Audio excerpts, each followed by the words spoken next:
Baik anak-anak, hari ini kita melanjutkan pelajaran akidah akhlak, yaitu bab terakhir tentang akhlak menjenguk orang sakit.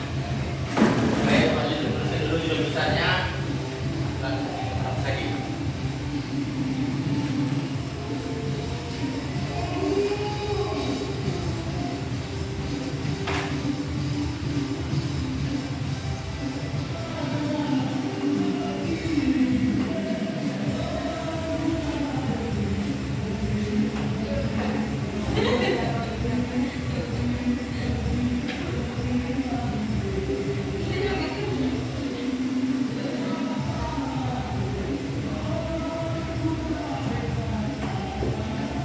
Sebelumnya sudah tahu apa arti menjenguk orang sakit? Atau udah pernah tengok apa menjenguk orang sakit?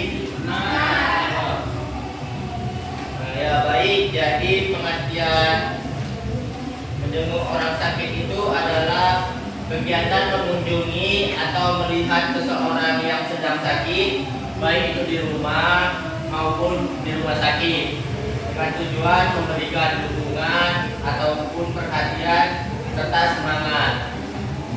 Baik, yang langsung kita masuk ke pembahasan pertama, yaitu tata cara menjenguk orang sakit.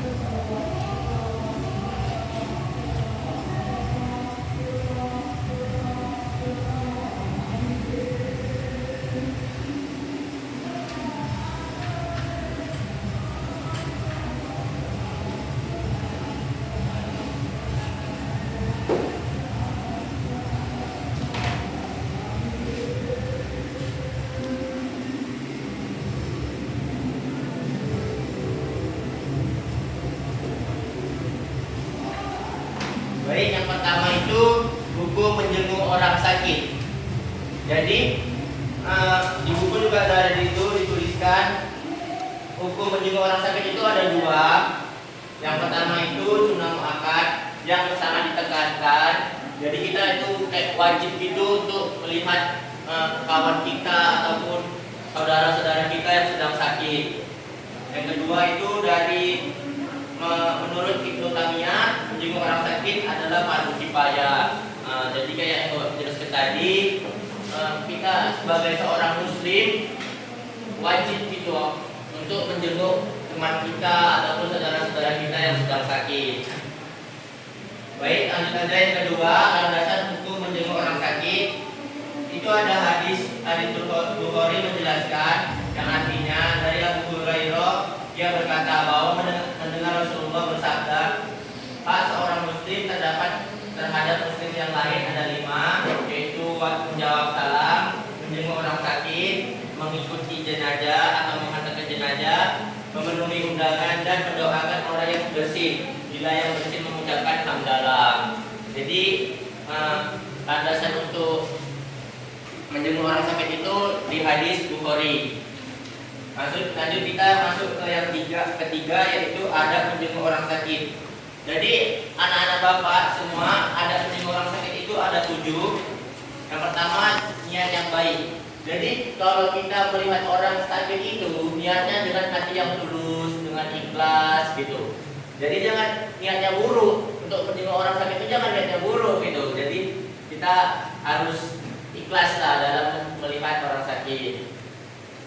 Yang kedua itu bertanya dengan keadaan orang sakit. Jadi kalau orang sakit kan kita tanya kayak mana sehat, jangan kita tanya kayak mana keadaannya sekarang gitu. Apakah ada kurangnya gitu. Lanjut yang ketiga, menghibur orang sakit dengan memberikan motivasi untuk bersabar. Karena kan kalau orang sakit itu kan merasa tidak nyaman gitu kan, baru merasa gelisah, jadi kita hibur gitu. Terus dengan yang keempat, mendoakan orang sakit. Di hadis Muslim ada hadis Muslim yang artinya dari Abu Sa'id, sesungguhnya Jibril telah datang memenuhi Nabi SAW dan bertanya, apakah engkau sakit? Nabi menjawab, ya. Maka Jibril pun berdoa dengan nama Allah yang meruqyah dari segala yang mengganggu dari keburukan setiap jiwa atau kedengkian mata. Semoga Allah menyembuhkan dengan nama Allah yang meruqyahmu. Jadi kalau ada orang sakit, kita sambil melihat sambil mendoakannya juga gitu. Lanjut yang kelima, tidak mencela penyakit. Jadi kita kalau melihat orang sakit itu jangan kita ejei, dia sakit itu jangan kita ejei gitu.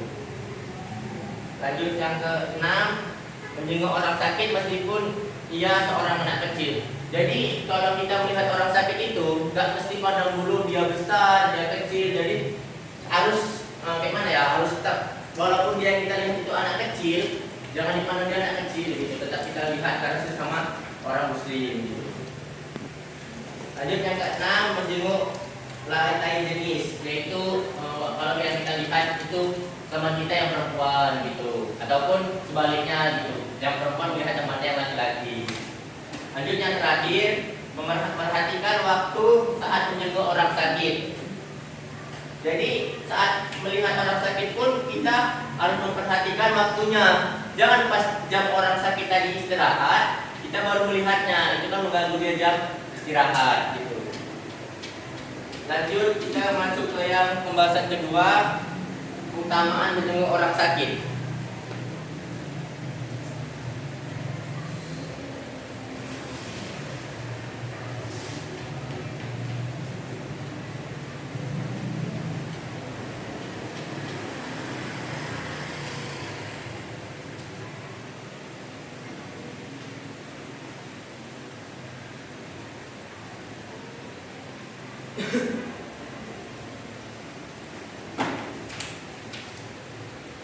Jadi keutamaan menjenguk orang sakit itu ada 5. Yang pertama, meningkatkan kesadaran untuk terus berbuat baik di saat sehat. Jadi untuk kata lain dari ini untuk menyadarkan kita yang sehat agar tetap berbuat baik gitu sewaktu sehat. Kedua, mengajar kesabaran bagi orang sakit dan mengajarkan kearifan bagi yang sehat. Yang ketiga, menjadi instrumen untuk mendapatkan hidayah dan inayah dari Allah. Yang keempat, mengukuhkan janji dan silaturahmi antara yang sehat dengan yang sakit. Dan yang kelima, menumbuhkan kesadaran untuk selalu melakukan introspeksi diri. Baik, itu aja mungkin yang dari Bapak. Karena ini bab terakhir, minggu depan mungkin kita ujian ya. Ya Pak. Baik, mungkin itu dari Bapak. Kita ice breaking dulu ya. Jadi ice breakingnya kayak kuis mana ya? Bilang kayak permainan. Jadi kalau Bapak bilang tepuk 1, tepuk. Kalau Bapak bilang tepuk 2, 2. Kalau Bapak bilang ada tepuknya, jangan tepuk ya. Yang tepuk kita tutup. Jadi berdiri. Ya. Bagaimana Pak? Contoh dulu dong Pak. Kalau misalnya tepuk 1, tepuk 2. Kalau ada tepuk jangan tepuk ya. Kalau nggak ada jangan cari tepuk ya. Kalau yang salah kita hukum ya. Bisa kita mulai? Kalau bisa. Tepuk 1, tepuk 2, tepuk 1, 3. Jangan salah, dengan mudah. Oke, kita ulang sekali lagi ya. Yang salah kita punya. Tepuk 1, tepuk 2, tepuk 2, 4, 3. Kira-kira apa hukumannya ini teman-teman ya? Nyanyi Pak, nyanyi hukumannya. Dia Pak, ini aku nyanyi dia Pak. Suruh ngaji Pak, suruh ngaji. Jadi aja Pak. Apa kira-kira teman-teman yang kita kasih hukuman media? Ngaji selawat Pak, mungkin. Teman-temannya selawat, silakan media selawat. Boleh. Oke.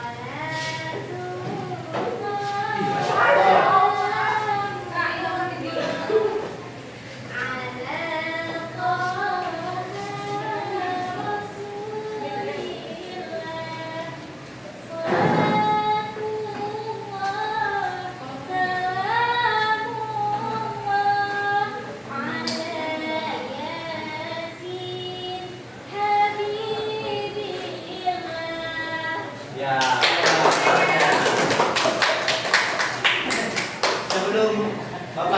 akhiri. Mungkin Bapak absen dulu ya. Ya Pak, absen. Abdurrahman, Izin Pak Izin. Delani, Izin Pak. Muhammad Farid, Izin Pak. Widya Sadi. Oke, baik. Terima kasih. Mungkin ada tugas sedikit dari Bapak, boleh dicatat sebelum Bapak akhiri. Kita catat dulu tugasnya, dikumpul sebelum ujian ya anak-anak. Karena kan minggu depan kita ujian. Baik, pertanyaan yang pertama, coba tuliskan doa untuk melihat orang sakit. Baru yang kedua, Di bawah ya Pak. Ntar, Pak. Itu, Pak. jelaskan adab-adab dalam melihat orang sakit.